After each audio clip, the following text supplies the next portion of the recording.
세상의 경제 뉴스를 빠르게 전달해드리는 신선한 경제 시간입니다.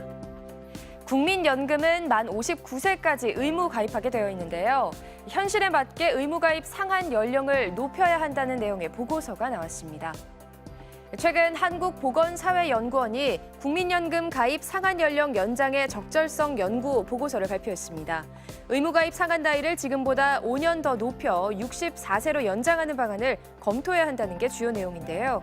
일하는 고령자는 많이 늘어났는데 의무 가입 나이는 만 59세로 계속 고정돼 있어 바뀐 현실과 맞지 않는다는 겁니다. 실제로 60세에서 64세 취업자 가운데 상용직 임금 근로자 비율은 지난 2005년 11%에서 지난해 33%로 3배 가까이 늘었는데요. 가입 상한 연령은 그대로이다 보니 의무 가입 기간이 끝나고 연금을 받을 때까지 가입 공백과 소득 단절이 생긴다는 주장이 제기됐습니다. 이 때문에 예전에도 의무 가입 나이와 연금 수령 시기를 맞춰야 한다는 주장이 나왔지만 반대 여론도 만만치 않았는데요. 이번에 나온 보고서로 앞으로 의무 가입 나이를 상향하는 논의가 다시 진행될지 주목되는 상황입니다. 자, 매달 월급 봉투에서 꼬박꼬박 빠져나가는 국민연금, 노후를 대비한 최소한의 안전판이라는 기대엔 의심이 없을 텐데요. 그런데 지금의 30대 초반 이하는 연금을 한 푼도 못 받을 수도 있다는 전망이 나와 논란입니다. 오늘 플러스나우에서는 국민연금 고갈 논란, 어떤 맥락인지 자세히 살펴보겠습니다. 플러스나우 지금 시작합니다.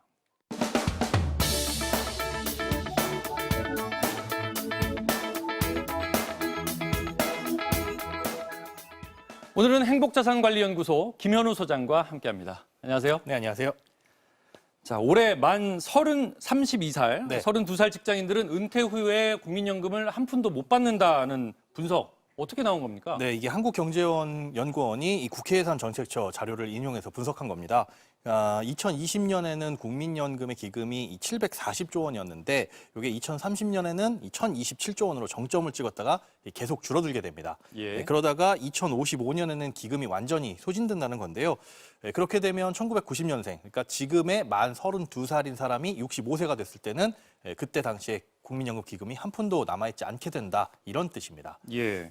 그런데 얼마 전 이 시간에 비교적 안정적인 노후 대비 자산이라고 해서 자녀들의 연금을 부모님들이 대신 들어준다, 이런 설명도 저희가 해드렸었는데 네네. 왜 이런 분석이 나온 거예요? 아시다시피 급격한 출생인구 감소와 또 노령인구 증가 때문입니다. 아이를 안 낳는, 그러니까 인구 절벽이 가장 큰 문제인데요. 예. 지금 합계 출산율이 한 명이 채 되지 않고 있습니다. 네. 그리고 2060년까지 생산 가능 인구 전망도 OECD 38개 회원국 중에서 우리나라의 감소폭이 가장 큰 것으로 나타나고 있는데요. 네. 연금기금 입장에서 보자면 이 수입원, 그러니까 국민연금을 낼 사람이 그만큼 급격하게 줄어드는 게 가장 큰 문제로 파악이 되고 있습니다. 예. 반면에 연금을 타갈 사람, 그러니까 고령 인구는 급격히 늘고 있다, 이런 얘기인 거죠? 네, 그렇습니다. 65세 이상을 고령 인구라고 하는데요. 이 전체 인구의 20%가 넘는 고령 시대가 불과 3년 뒤, 그러니까 2025년에 도래할 것으로 전망을 하고 있습니다. 네. 예, 한국의 고령화 진행 속도는 굉장히 빠른데요. 2045년에는 세계 1위인 일본을 추월해서 전체 인구의 37%가 고령 인구가 될 것으로 예상을 하고 있습니다. 네. 연금 수급 입장에서 보면 지금은 가입자 100명이 20명을 부양하는 구조인데요. 이게 2050년에 가면 100명이 93명을 먹여 살려야 되는 그런 상황이 올 수도 있다는 전망입니다. 거의 1대1로 부양을 해야 되는 상황이 예, 되는 그렇습니다. 거군요. 하지만 이런 인구 절벽 문제는 어제 오늘의 얘기도 아닌데 네네. 그 연금의 구조적 문제도 있지 않나요? 네, 쉽게 얘기해서 연금이 너무 좋기 때문입니다. 이 덜 내고 더 빨리 받는 구조 때문인데요. 네. 지금은 가입자들의 소득에서 일정 비율, 그러니까 이 연금 보험료율이라고 하는데 이게 9%입니다. 그러니까 네. 100만 원을 벌면 9만 원은 의무적으로 연금 보험료로 내야 된다는 예. 거죠. 그런데 미국, 영국 같은 이 G5 선진국들 있죠. 이런 네. 곳들 같은 경우는 평균 보험료율이 20%가 넘습니다. 아하. 그에 비해서 우리나라는 너무 적게 낸다는 거죠. 예. 하지만 연금 수령 시기를 보면 오히려 이런 G5 국가들보다 더 빠른데요. 예. 이런 국가들의 연금 수령 시기는 65세에서 67세입니다. 네. 그런데 비해서 우리나라는 현재 62세죠. 이게 2033년까지 65세로 늘어날 방침이기는 하지만 우리도 늦춘다는 거죠? 그렇죠. 선진국 같은 경우는 그 나이를 또 늦춰서 65세에서 75세까지 늦출 것으로 계획되어 있어서 이것도 차이가 좀 있습니다. 더 늦춘다는 거군요. 네, 결국은. 맞습니다.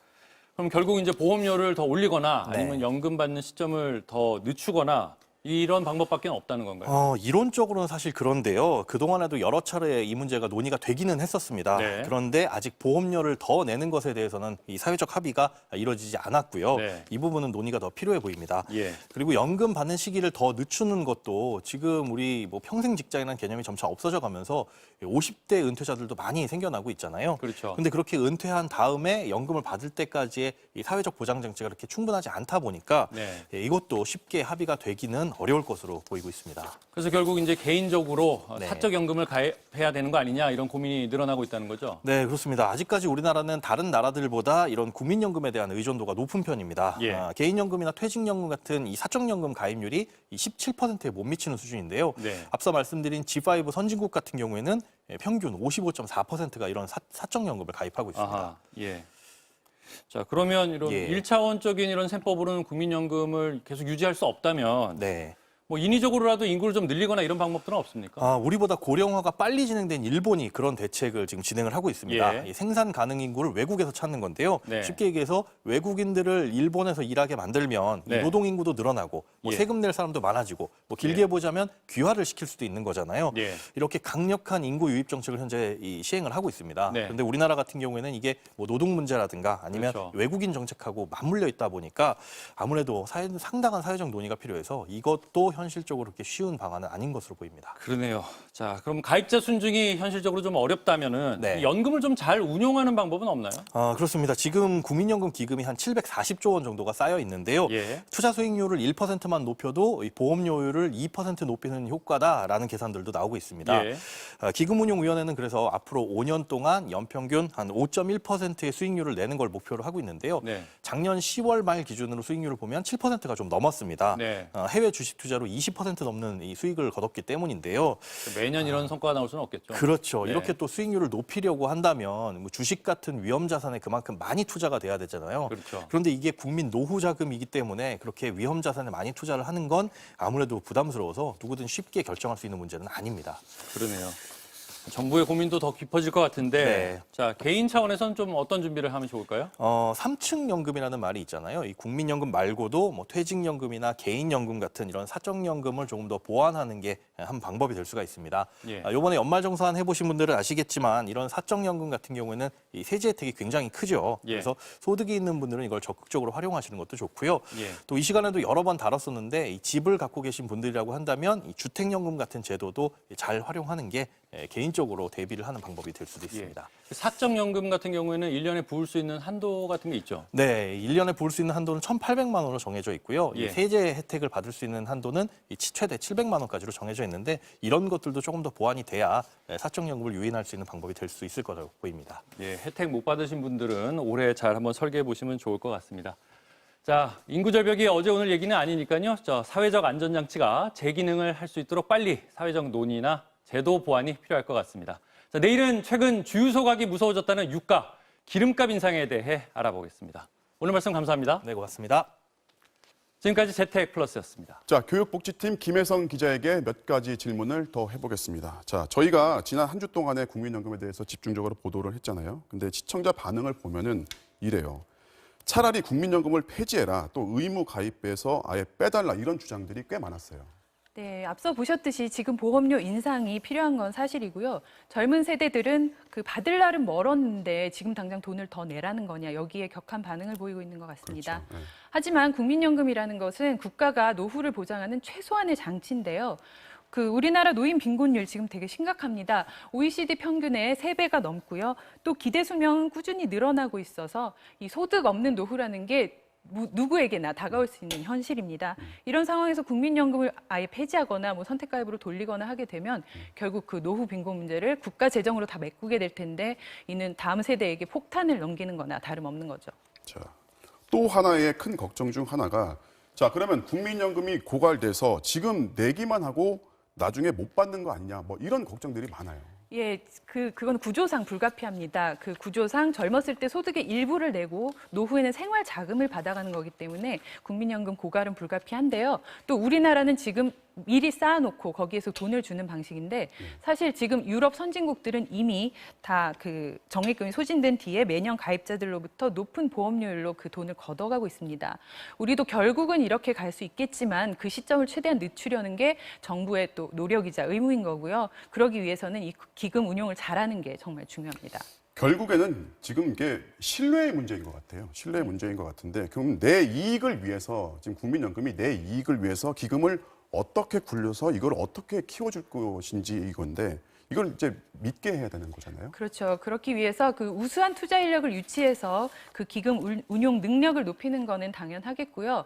무엇보다도 기금 운용의 독립성을 보장하라는 목소리가 높습니다. 그 앞서 최순실 게이트를 불러왔던 제일모직, 삼성물산 간의 합병건은 국민연금 신뢰도에 정말 큰 타격을 줬는데요.